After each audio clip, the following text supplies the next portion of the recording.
तब मैं बताता हूँ। Very good morning to you all.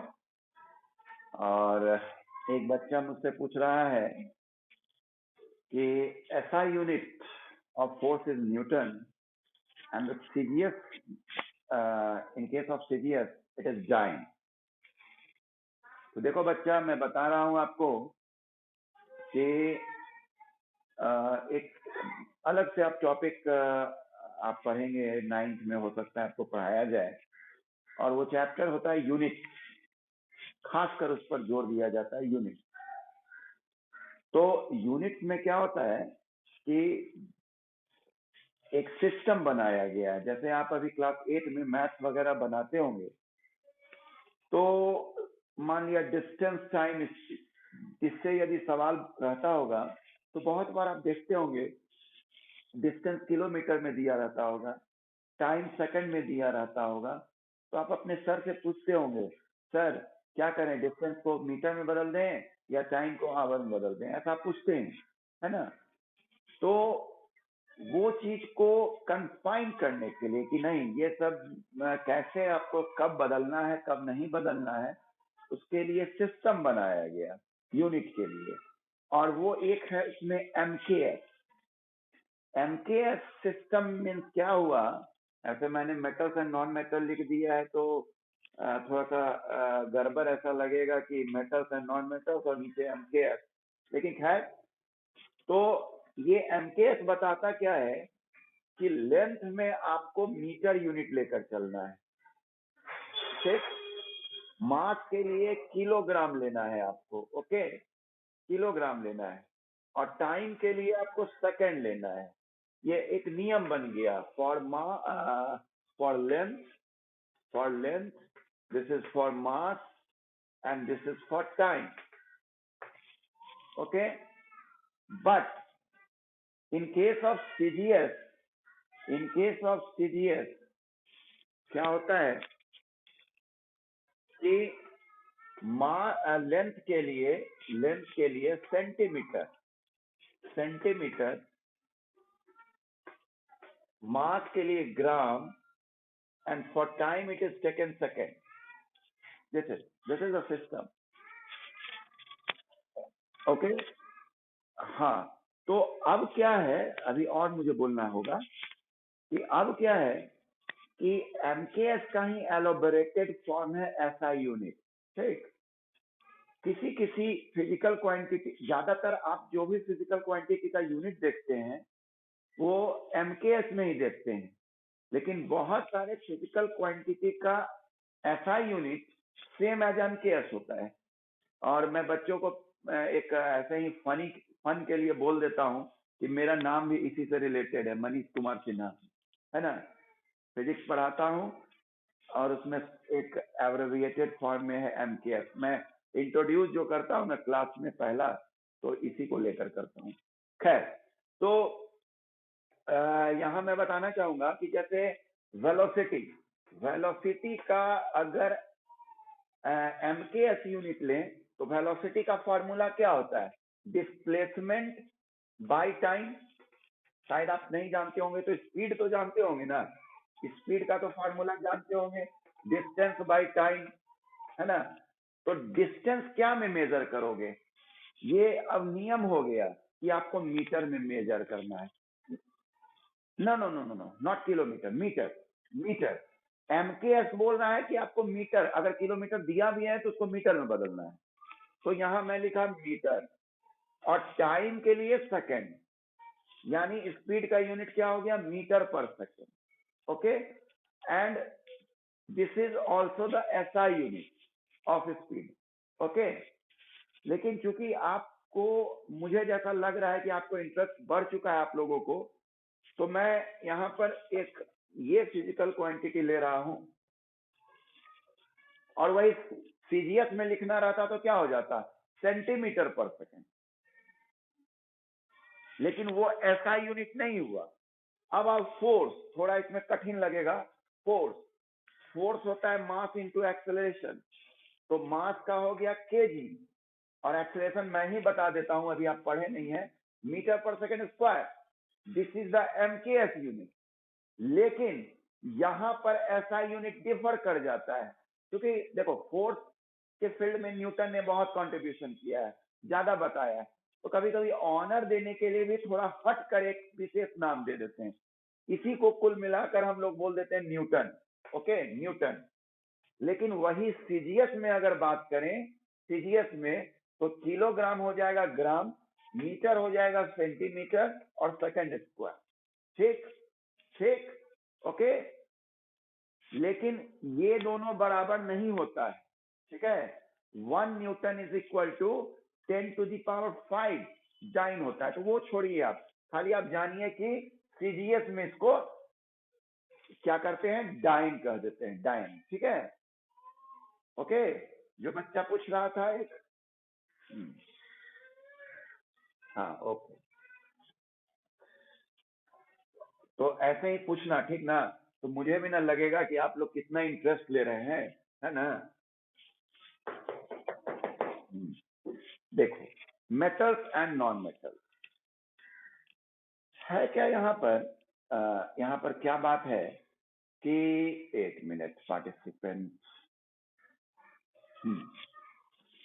यहाँ पर देख क्या रहा हूँ मेटल्स एंड नॉन मेटल्स के केस में, कि पहले तो आप ये जाने कि ये जो ब्रॉड क्लासिफिकेशन है मेटल्स एंड नॉन मेटल, ये किसको क्लासिफाई किया गया, एलिमेंट, है ना।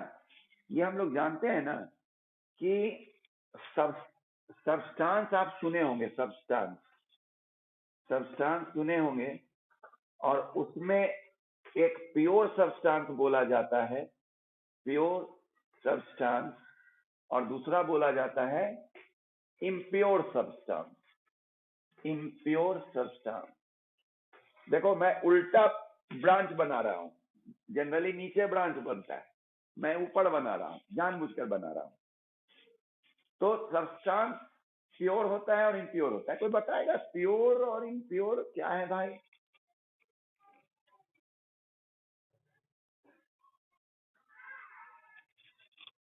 हाँ, yes yes yes yes yes yes, good good.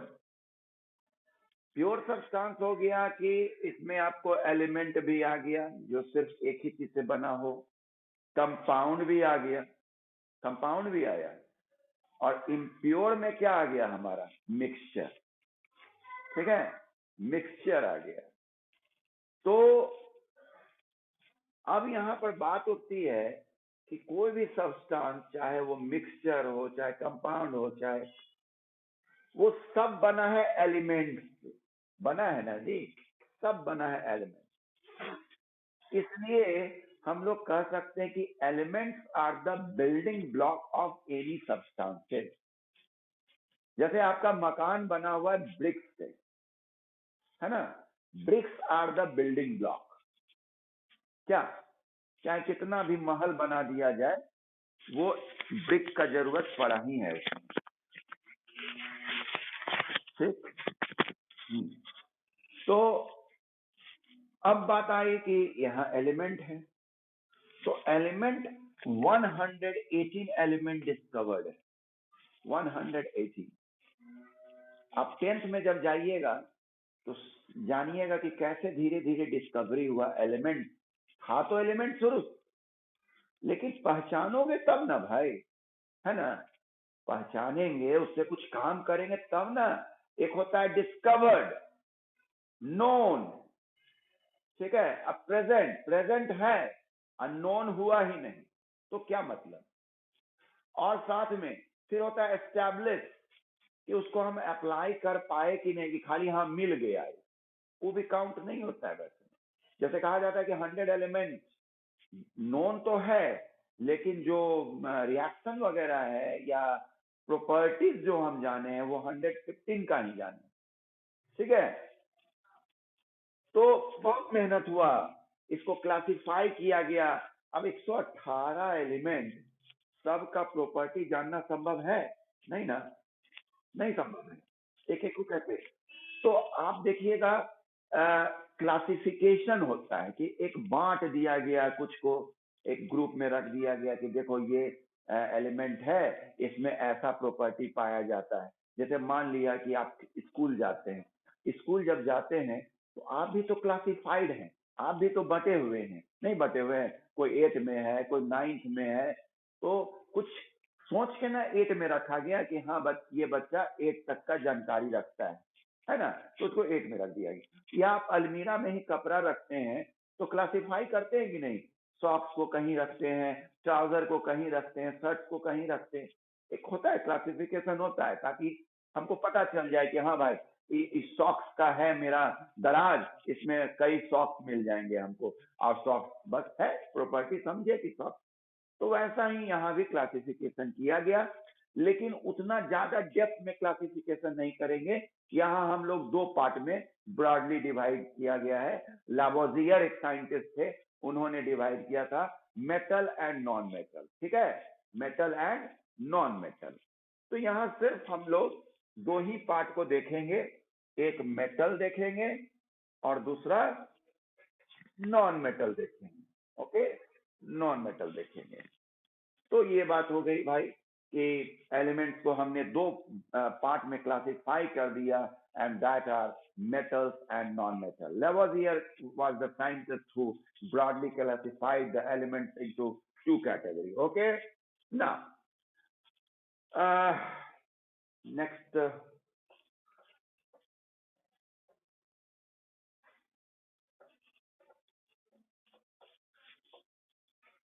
अब सोचता हूं मैं थोड़ा थोड़ा लिस्ट से अटेंडेंस लिखा करूं, कौन बच्चा प्रेजेंट रहता है कौन नहीं। आज जरा देखूंगा कि कौन प्रेजेंट रहता है, आज से ही शुरू करता हूँ, ठीक है ना, और 2 दिन तक देखूंगा, आज भी देख लूंगा, कल भी देख लूंगा, नहीं प्रेजेंट रहेगा तो भाई कॉल करूंगा उससे, क्योंकि मैं देख रहा हूँ कि कुछ अटेंडेंस डाउन हुआ है। इस वीक के पहले 55 तक जा रहा था स्नैप के थ्रू, इसमें जो आता है रिकॉर्ड वो अलग आता है और स्नैप के थ्रू आता है अलग आता है। तो कुछ स्नैप में रिकॉर्ड भी नहीं होता है, कुछ बच्चे लिख के भेजते हैं sir my attendance is not there.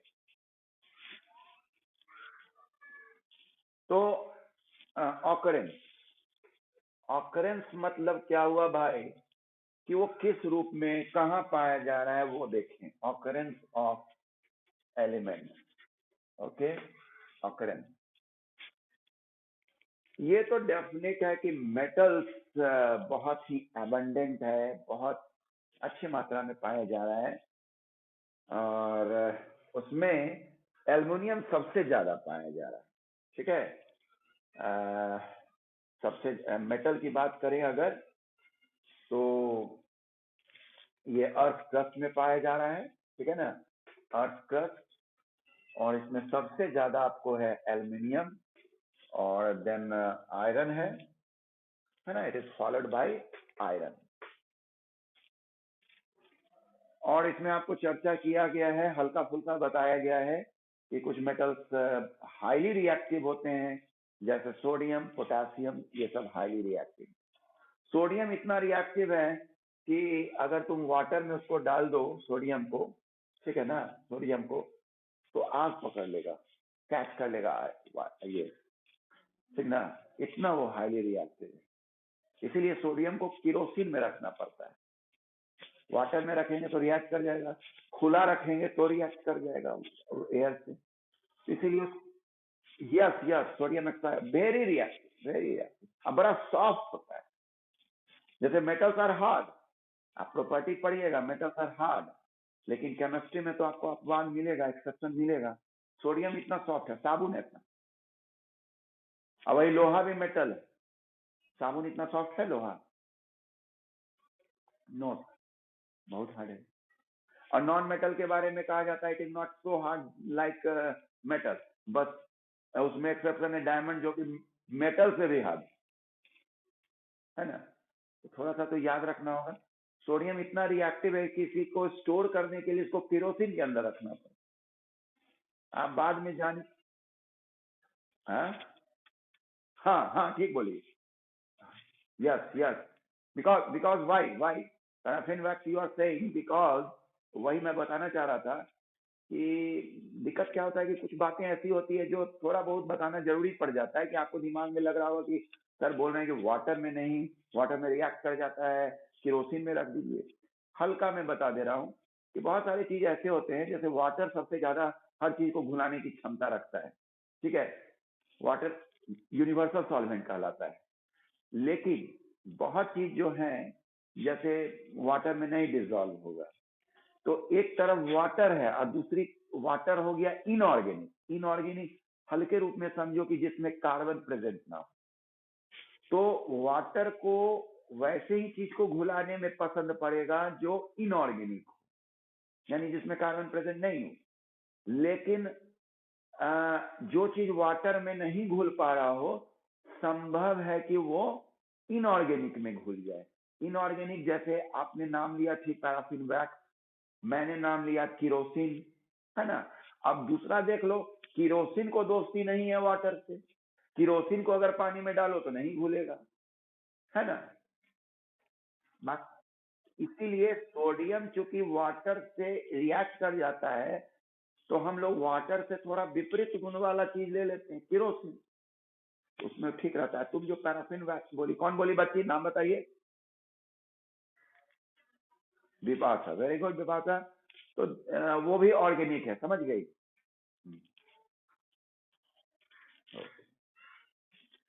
Next, फिर आते हैं वेरी रिएक्टिव। केवल ये बात अगर हुआ वेरी रिएक्टिव, तो उस केस में हमारा क्या हो गया, सोडियम, पोटेशियम। और लिस्ट रिएक्टिव की भी बात करें तो वो भी देख लिया जाए भाई। लिस्ट रिएक्टिव में आ गया तो गोल्ड, गोल्ड और सिल्वर। ये मैं सिंबल लिख रहा हूँ, ठीक है ना। हाँ, प्लैटिनम भी जो बच्ची बोली ठीक बोली। तो आप देखते ही हैं कि गोल्ड, आपकी मम्मा जितना ऑर्नामेंट रखी है वो क्या है, गोल्ड का। अगर वो रिएक्टिव होता तो एक बार यूज करते और फिर वो गड़बड़ा जाता है ना, लेकिन नहीं ना गड़बड़ाता है, ये बात है। इसीलिए उसका मतलब खासियत है, इसीलिए गोल्ड को आदमी एज एन ऑर्नामेंट यूज करता है। तो उसमें yes, you are saying right, gold is very ductile also. Silver is also ductile, okay, silver is also ductile. और सिल्वर में एक चीज, हाँ, और ये मैं क्या कह रहा था, हाँ, सिल्वर जब आप रखे रहेंगे ना बक्से में भी, तो भी आप देखिएगा फर्स्ट लेयर जो आउटर लेयर होगा वो उसका ब्लैकिश हो जाता है, वो रिएक्ट कर जाता है ये सबसे, जैसे सल्फर डाइऑक्साइड वगैरह है तो उससे वो एयर में जो पॉल्यूटेड एयर है उससे रिएक्ट करके सिल्वर सल्फाइड बना देता है, जो कि ब्लैक इन कलर होता है। हाँ, इसीलिए उसको, हाँ हाँ हाँ हाँ हाँ। और क्या होता है, मतलब ये नहीं कि फर्दर रिएक्शन उसका नहीं होता है। इसलिए आप देखते होंगे कभी कभी सिल्वर को आदमी साफ करवाने भी जाता है और फिर एकदम वैसा ही चमकता है। हम्म, हाँ, आगे बढ़ा जाए। हम्म, सब लोग का नींद तो टूट गया होगा, इतना अनुमान करें, क्योंकि 11 बज चुका है, आंख पूरा खुल चुका होगा सबका। हम्म। तो देखो, non metal, non metal, non metal आपको क्या होगा कि वो फ्री स्टेट में ही एटमॉस्फेयर में मिल रहा है हमको। एटमॉस्फेयर में जो भी नाम आप ले रहे हैं, ऑक्सीजन, है ना, नाइट्रोजन, ये सब क्या है, no no, carbon dioxide I will not say now, because carbon dioxide is compound, okay, carbon dioxide is compound. मैं सिंगल सिंगल की बात कर रहा हूँ, ठीक, मेटल, नॉन मेटल। तो ऑक्सीजन सिंगल हो गया, ठीक ना। कार्बन फिर नहीं बोलूंगा, कार्बन, कार्बन नॉन मेटल है, वो सॉलिड स्टेट में है नॉन मेटल, सॉलिड स्टेट में, ओके। गैसियस अगर नॉन मेटल की बात करेंगे तो आपका ऑक्सीजन नाइट्रोजन काउंट होगा, ओके। लेकिन कार्बन डाइऑक्साइड दो का कॉम्बिनेशन है, दैट इज कंपाउंड, ओके, तो आप एकदम क्लियर कर लीजिए कि जो गैसियस आपको सब्सटेंस मिल रहा है एलिमेंट्स के रूप में, not in compound, that we will say that it is non metal. Okay okay बच्चा, ओके। तो अच्छा, एक चीज बोलना मैं भूल गया कि मेटल्स जो है वो सिर्फ सॉलिड स्टेट में ही पाया जाता है, ठीक ना, सिर्फ सॉलिड में पाया जाता है। एक उसका एक्सेप्शन है जो लिक्विड है, and that is mercury. Mercury, yes. और नॉन मेटल तीनों स्टेट में पाया जाता है, सॉलिड भी, लिक्विड भी, और साथ में गैस भी, है ना। सॉलिड में जैसे आपने नाम सुना कार्बन, कार्बन अभी बोला, यस यस यस। लिक्विड में अगर बात करें, लिक्विड लिक्विड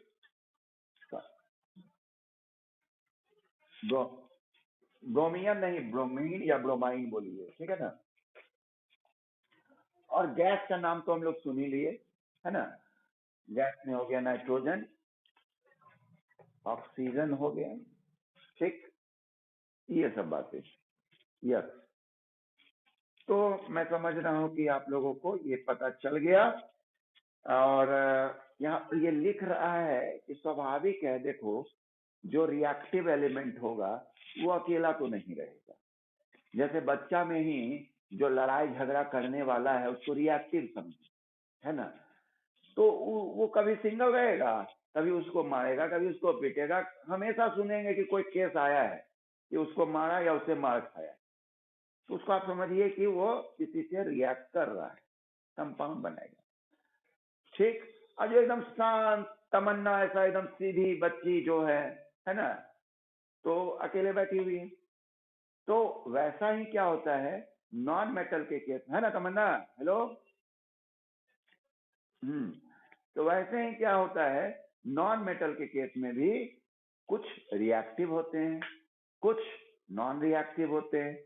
तो जो रिएक्टिव होंगे वो आपको क्या होगा, कंबाइंड स्टेट में पाया जाएगा, है ना। जैसे सल्फर है तो सल्फर सल्फाइड के रूप में पाया जाएगा, जैसे हाइड्रोजन सल्फाइड, है ना, H2S कंपाउंड।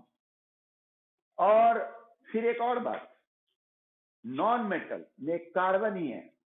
कार्बन क्या है, कंबाइंड स्टेट की भी बात नहीं करेंगे, डिफरेंट फॉर्म्स में पाया जाता है, ठीक है।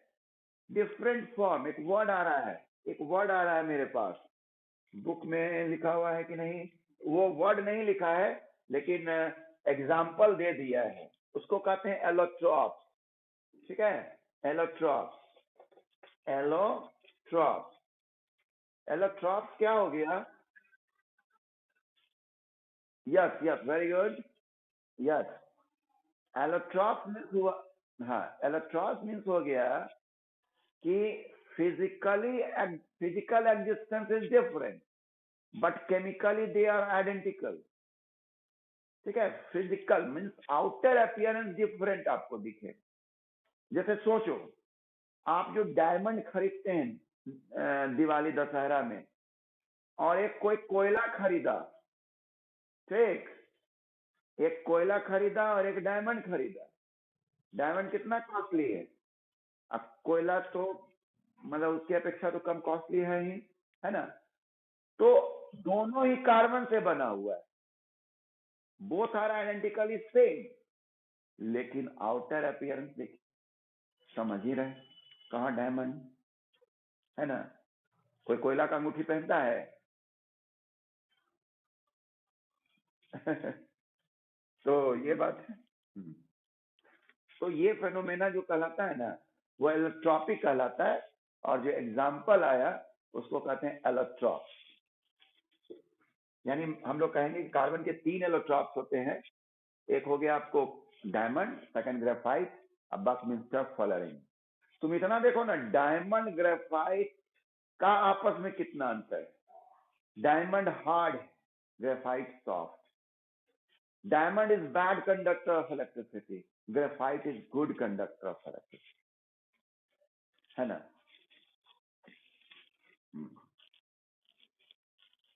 तब आइए नेक्स्ट टॉपिक हमारा है, that is the minerals and ores. Minerals and ores, कोई दिक्कत नहीं ना है बच्चा? No problem? 8D में कोई प्रॉब्लम नहीं बाबू? Very good, okay. ये बच्चे लोग का ही आवाज आता है, बच्चा तो क्या कर रहा है भाई? है? देखो अभी तक कोई बच्चा नहीं जागा कि सर बोल रहे हैं तो एक बार यस सर बोल दें। हाँ हाँ, मिनरल